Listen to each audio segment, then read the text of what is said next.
Hi friends, வணக்கம் and welcome back to our channel. நம்ம சேனலில் இன்றைக்கி ப்ரெட் அல்வா தான் செய்ய போகிறோம்.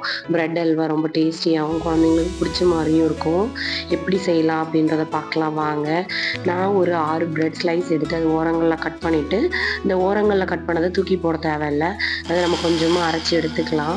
இப்போது இதுக்கு 1 கப் சர்க்கரை, கொஞ்சமாக ஏலக்காய் தூள், கொஞ்சமாக முந்திரி பருப்பு, கொஞ்சம் நெய் எடுத்து வச்சுருக்கேன். இப்போ இந்த கட் பண்ண ப்ரெட் ஸ்லைஸை எண்ணெயில் பொரித்து எடுத்துக்கலாம். அதுக்கப்புறம் 1 கப் சர்க்கரையை நம்ம பாகுலாம் காய்ச்ச தேவையில்லை, 2 கப் தண்ணி ஆட் பண்ணி தண்ணியாகவே இதை கொதிக்க வச்சு எடுத்துக்கலாம். இதை கொதிச்சதுக்கப்புறம் நம்மளோட பொரிச்ச ப்ரெட் ஸ்லைஸை இதில் ஆட் பண்ணி நல்லா கிண்டிக்கலாம். நல்லா மேஷ் பண்ணிக்கோங்க. கொஞ்சமாக நம்ம ஏலக்காய் பொடி சேர்த்துக்கலாம். ஏலக்காய் பொடி ஆட் பண்ணி நல்லா கிண்டி எடுத்துக்கலாம். அல்வா பதத்துக்கு நல்லா திரண்டு வரணும்.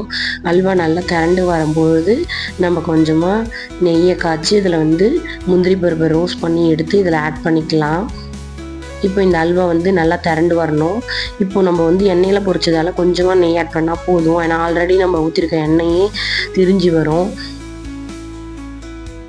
இந்த மாதிரி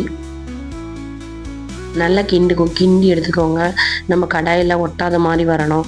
கொஞ்சம் டேஸ்ட்டு தூக்கலாம் அப்படி இருக்கணும் அப்படின்றதுக்காக கொஞ்சமாக நான் சால்ட் ஆட் பண்ணிக்கிறேன். அவ்வளோதான் ஃப்ரெண்ட்ஸ், நம்மளோட ப்ரெட் அல்வா ரெடி ஆகிடுச்சு. நம்ம குழந்தைங்களுக்கு இது கொடுக்கலாம். வீட்டில் செஞ்சது ஹெல்தி. இந்த வீடியோ உங்களுக்கு பிடிச்சிருந்தா லைக் பண்ணுங்கள், ஷேர் பண்ணுங்கள், மறக்காமல் சப்ஸ்கிரைப் பண்ணுங்கள், பக்கத்தில் இருக்க பெல் பட்டனை கிளிக் பண்ணுங்கள்.